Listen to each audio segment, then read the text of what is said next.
अस्सलामुअलैकुम रहमतुल्लाहि वबरकातुहू। उम्मीद है डियर स्टूडेंट आप खैरियत से होंगे। आज हम पढ़ेंगे function of the excretory system. इसके बारे में पढ़ेंगे कि एक एक्सक्रीटरी सिस्टम जो है वो कौन से फंक्शन अदा करता है। चलते हैं लेक्चर की तरफ। इससे पहले आप कॉपी और पेंसिल अपने पास रखें। जो इम्पोर्टेंट पॉइंट है आपने उनको नोट कर लेना है, लेक्चर को प्रिपेयर करने में हेल्पफुल होते हैं। फंक्शन ऑफ एक्सक्रीटरी सिस्टम क्या है? Eliminate metabolic waste such as urea, creatinine and uric acid which are byproduct of cellular metabolism। Metabolic waste जो होते हैं उनको हम एलिमिनेट करते हैं, रिमूव करते हैं बॉडी से। जैसा कि हमारे पास यूरिया हो गया, क्रिएटिनिन हो गया और यूरिक एसिड वगैरह हो गए, जो कि कब पैदा होते हैं? सेलुलर मेटाबॉलिज्म के दौरान पैदा हो रहे होते हैं। इनको क्या करते हैं हम? जिस्म से बाहर, बॉडी से बाहर इनको रिमूव करते हैं, एलिमिनेट करते हैं। Regulate blood volume and blood pressure by balancing water and electrolyte levels in the body। जिस्म के अंदर जो है इलेक्ट्रोलाइट लेवल और वाटर, पानी की बैलेंस के ज़रिए से क्या किया जाता है? ब्लड वॉल्यूम और ब्लड प्रेशर को रेगुलेट किया जाता है। Maintains acid base balance in the blood by adjusting the pH of urine. जो हमारा ब्लड होता है, ब्लड के अंदर बैलेंस किया जाता है एसिड की जो pH होती है उसको। किसके थ्रू?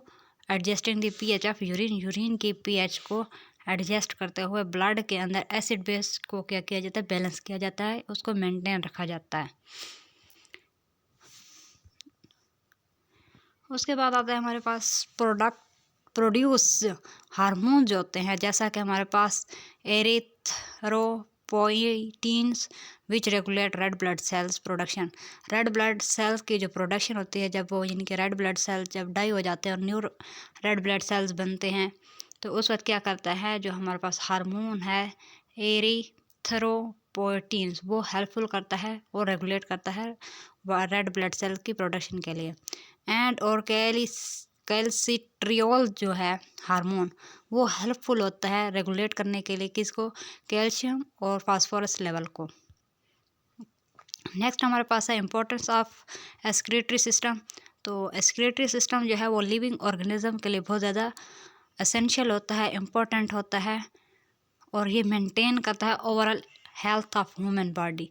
यानी कि एक इंसान जो है उसके जिस्म की जितनी हेल्थ वगैरह होती है उसको मेंटेन करता है, और प्रिवेंटिंग डिजीज़, और प्रिवेंट करता है, महफूज करता है बीमारियों वगैरह से, लाइक किडनी स्टोन्स हो गया, यानी कि किडनी के अंदर स्टोन्स की जो प्रोडक्शन होती है उससे रोकता है, किडनी के अंदर स्टोन नहीं बनने देता।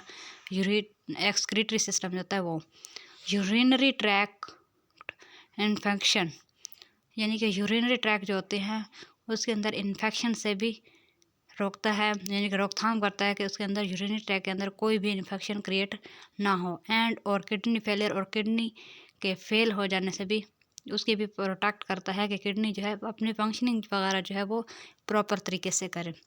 It play important role in regulating the body's internal environment. एक जो बॉडी है उसका इंटरनल इन्वायरमेंट को रेगुलेट करता है एंड इंश्योरिंग करता है proper function of the other organ system. दूसरे ऑर्गन सिस्टम के काम को भी देखता है कि वो किस तरह फंक्शनिंग कर रहे हैं। नेक्स्ट है अ properly functioning excretory system help to prevent the accumulation of the harmful toxin and waste product in the body which can lead to serious health problem। एक हमारे पास जो excretory system है वो हेल्पफुल करता है, प्रिवेंट करता है, हिफाजत करता है accumulation ऑफ हार्मफुल टॉक्सिन, मतलब जो वेस्ट प्रोडक्ट्स होते हैं और नुकसानदेह जो चीज़ें होती हैं उसको एक्युमुलेट नहीं करता, यानी कि जमा नहीं होने देता बॉडी के अंदर। वो यानी कि वो चीज़ें जो एक सीरियस हेल्थ प्रॉब्लम की तरफ लेके जाती हैं, उनको जिस्म के अंदर इकट्ठा नहीं होने देता, जमा नहीं होने देता, कलेक्शन नहीं होने देता। एक्सक्रीटरी सिस्टम ऑर्गन की अगर बात करें कि दो ह्यूमन एक्सक्रीटरी सिस्टम है, उसके अंदर कौन कौन से ऑर्गन पाए जाते हैं जो कि एक्सक्रीशन के अंदर हेल्प करते हैं। पेयर ऑफ किडनी का जो पेयर होता है वो हेल्पफुल होता है।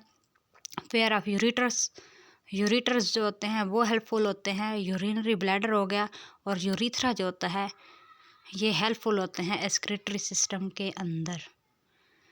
किडनी की अगर हम शेप की बात करें तो वो बीन लाइक होती है, स्ट्रक्चर होता है जो कि लोकेटेड होता है इधर साइड ऑफ दी बैकबोन, यानी कि एक बैकबोन के दोनों साइड पे पाया जाता है, और प्रोटेक्टेड होता है रिब्स और मसल्स ऑफ द बैक, जो कमर के मसल्स वगैरह होते हैं और रिब्स होते हैं उनके साथ इनको कवर किया जाता है, प्रोटेक्ट किया जाता है।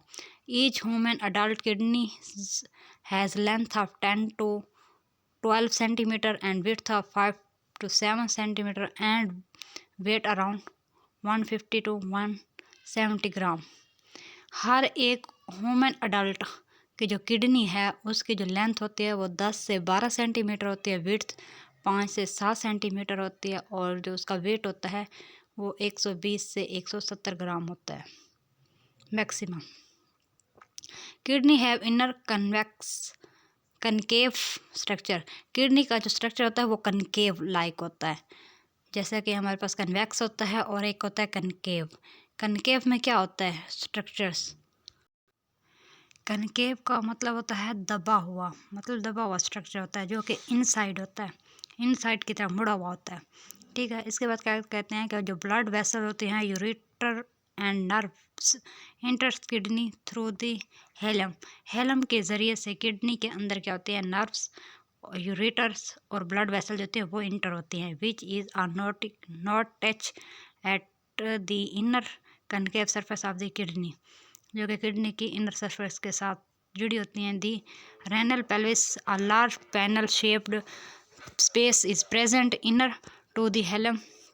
हेलम के साथ क्या होता है, बहुत बड़ी स्पेस होती है, इस हैज़ मैनी प्रोजेक्शन, जिसके अंदर बहुत ज़्यादा ही प्रोजेक्शन होते हैं, जिसको हम क्या कहते हैं, calyces. Thank you for watching. Channel को लाइक और सब्सक्राइब ज़रूर कीजिएगा। अपना बहुत सा ख्याल रखें। अल्लाह हाफिज़।